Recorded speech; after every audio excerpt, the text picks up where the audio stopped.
بيان صادر عن القوات المسلحة اليمنية. بسم الله الرحمن الرحيم. قال تعالى: يا أيها الذين آمنوا إن تنصروا الله ينصركم ويثبت أقدامكم. صدق الله العظيم.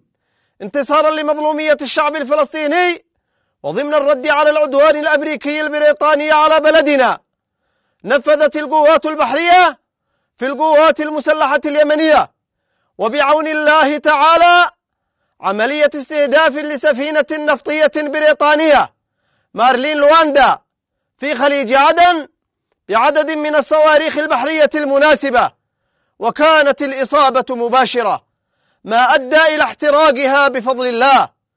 إن القوات المسلحة اليمنية تؤكد استمرار عملياتها في البحرين الأحمر والعربي ضد السفن الإسرائيلية أو المتجهة إلى موانئ فلسطين المحتلة حتى وقف العدوان وإدخال الغذاء والدواء إلى الشعب الفلسطيني المحاصر في قطاع غزة.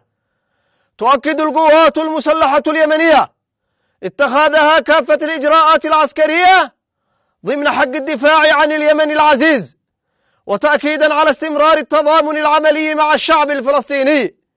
والله حسبنا ونعم الوكيل، نعم المولى ونعم النصير.